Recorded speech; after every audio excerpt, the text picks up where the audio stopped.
SC/ST कायद्याअंतर्गत खटल्याचं video recording आता बंधनकारक आहे असा महत्त्वपूर्ण निकाल हायकोर्टाने दिलेला आहे। डॉक्टर पायल तडवी आत्महत्या प्रकरणी याचिकेवर सुनावणी करत असताना हायकोर्टाने हा महत्त्वाचा निकाल दिला। या प्रकरणामध्ये आरोपींच्या जामीन अर्जावर सुनावणीवेळी खटल्याचं व्हिडिओ रेकॉर्डिंग करण्यात यावं अशी मागणी तक्रारदारांकडून करण्यात आलेली होती।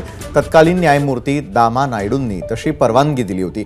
मात्र हे प्रकरण न्यायमूर्ती साधना जाधव यांच्या पुढे सुनावणीला आल्यावर ही सुनावणी सर्वसामान्य प्रोसिडिंगमध्ये मोडत नाही, त्यामुळे व्हिडिओ रेकॉर्डिंग करता येणार नाही असं स्पष्ट केलेलं होतं।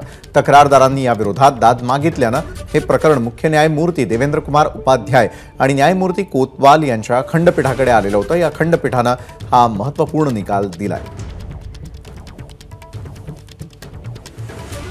आज पूर्ण महाराष्ट्राला आम्हाला सांगावासा आनंदच वाटतो की जितकेही अॅट्रॉसिटी ऍक्टचे गुन्ह्यातील पीडित आहे, तुम्हाला मुंबई उच्च न्यायालयाने हा अधिकार दिलेला आहे आणि हे ठासून सांगितलेलं आहे की तुमची जी तरतूद आहे व्हिडिओ रेकॉर्डिंगचा हा तुमचा वैधानिक अधिकार आहे आणि वैधानिक अधिकार व्हिडिओ रेकॉर्डिंग करण्याचा प्रत्येक पायरीच्या प्रोसिडिंगमध्ये करणं हे बंधनकारक आहे आणि इन्फ्रास्ट्रक्चर प्रोव्हाइड करण्याची जबाबदारी ही शासनावर महाराज्याच्या टाकलेली आहे आणि त्या संदर्भामध्ये तसे आदेशही आज मुंबई उच्च न्यायालयाने लार्जर बेंचने दिलेले आहेत। एबीपी माझा, उघडा डोळे बघा नीट।